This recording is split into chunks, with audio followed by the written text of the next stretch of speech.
Hello, everybody. It is February 28th, 2026, here in the United States of America.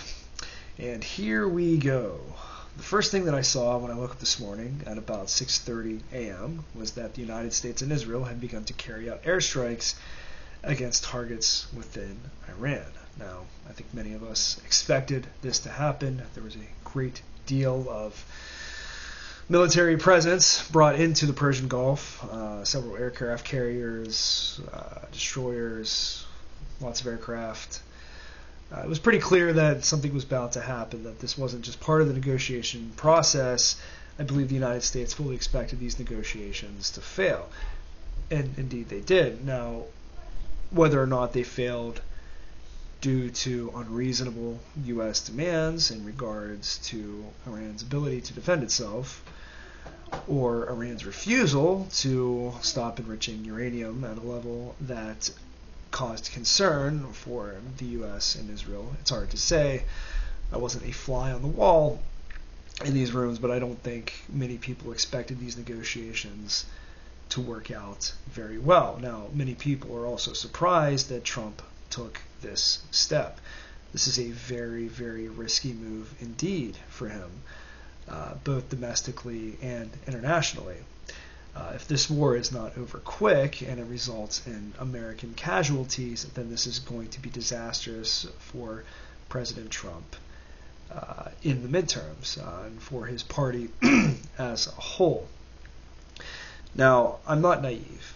I know that many of the promises made by candidates before they become president are never followed through on. I think once the reality of running an empire sets in, it's easier said than done to make those kinds of declarations about not engaging in foreign conflicts. But the American empire, at the end of the day, is still a republic.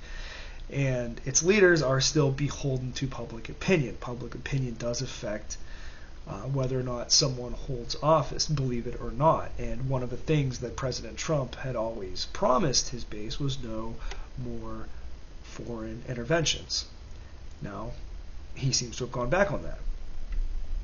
And this is going to make much of his base very unhappy. So if this war is not over quickly and it does result in American casualties, then this is going to be very rough for the Republicans in the next round of elections. This was a pretty key promise that had brought many people, disaffected voters, into the MAGA movement from both sides of the American political spectrum, both left and right, and many independents, and now they feel like they were lied to. And on top of all of the issues with the Epstein files and the speculation around that, I think many American voters, especially on the right, are very unhappy with what they got. And that's just the reality of it. So Trump is taking a very big risk domestically to launch this war. I'm assuming the intelligence that American officials are going off of would suggest that they are very, very well within their ability to end this war quickly. I'm assuming they went for a decapitation strike against Khomeini and many of his top officials. Now, those decapitation strikes seem to have failed based off the latest information that I've seen. And Iran apparently has absorbed this first round of attacks much better than it did last time. They've had months to prepare, and these people aren't stupid. That is something that American officials hopefully brought into this, their calculus before they launched this operation. Iran is a very rugged country with very rugged terrain. It's very easy to hide things in that country. The Iranians are competent people. They're intelligent. They've had months to prepare for this, months to plan out how to defend their assets and how to launch a counterattack. And indeed, it looks like they have launched a counter barrage against American targets in the region. Many bases have come under fire. Now, Iran is claiming there's 200 American casualties thus far, but I haven't seen any numbers to corroborate that. Now, casualty numbers are usually just kind of thrown around in times of war. It's really hard to verify how many people are actually hurt, injured, or killed due to the results of these attacks, but this had to have been expected and brought into Trump's calculus. Americans have very little stomach for our soldiers and people in uniform dying in that region of the world.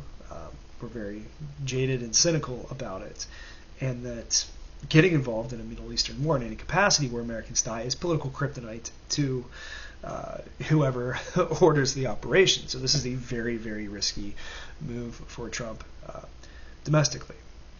And internationally, it's also a very risky move as well. This could indeed ignite a larger war in the region. Iran has struck targets within, Saudi Arabia, Bahrain, Qatar, I believe the UAE possibly. And, if one of those missiles hits something other than a U.S. military target, well, that could cause some pretty serious issues and really, really risk a wider war. Now, this was always, I think, inevitable. I think many people that thought a multipolar world would be a more peaceful world, I think were just kidding themselves. They were naive. If there's two competing power blocks competing for influence over one region, then the inevitable result of that, especially if both sides are unwilling to really back down from their claims or their policies, is war. I think some kind of war between Iran and Israel has always been inevitable because both seek to be regional hegemons for their own security. And especially with Israel having the United States on its side pretty firmly because of the influence Israel does exert within the United States, I think made this inevitable regardless of who was in office. I think this was going to happen. Now, I think it would be very unfortunate for Trump politically in the long run that he did cave to pressure and engage in this war.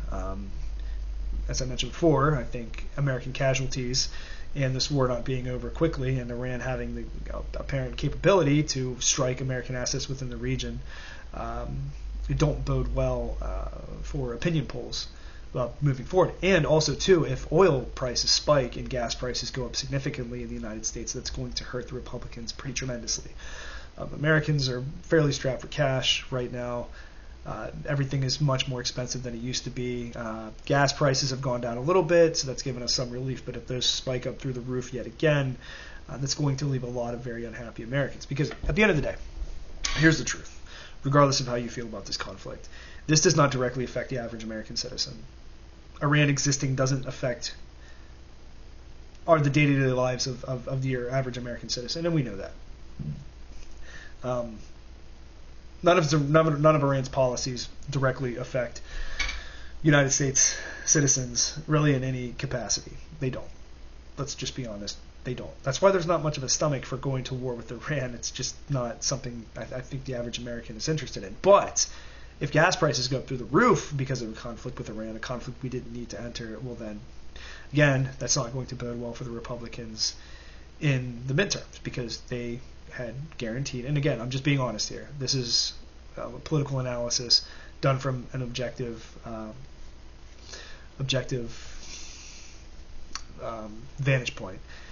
If gas prices go up, it's going to hurt the Republicans, whether anybody likes it or not. It doesn't matter what Ted Cruz says. It doesn't matter what Lindsey Graham says. Reality is reality. People's opinions are their opinions. And, trying to sell this war to, people that didn't want it in the first place, that are going to see their finances negatively impacted by it, possibly, it's not going to happen.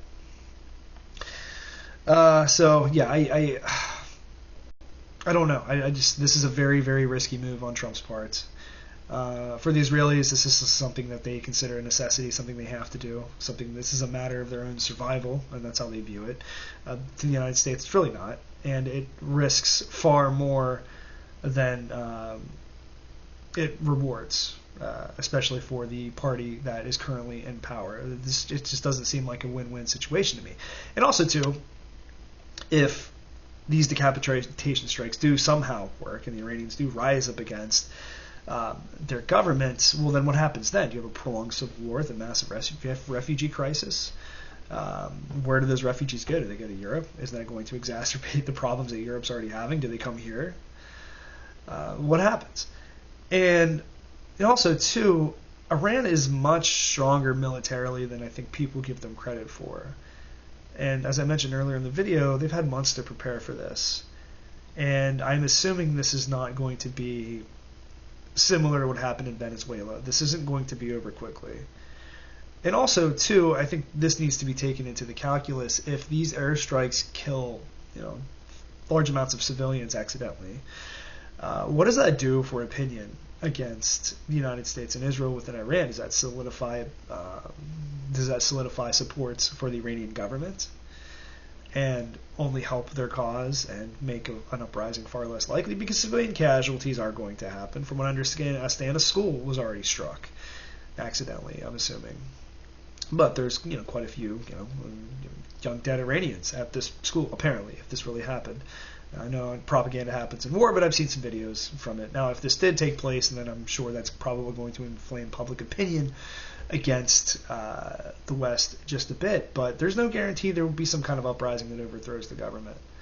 If a foreign nation, no matter how much the United States government was disliked, say under Joe Biden, where half the country just vehemently hated the government, if a foreign power started raining down missiles on the United States and killing civilians because it didn't like the government that was currently in power, regardless of how the average American felt about it, what side do you think the average American would probably take in that?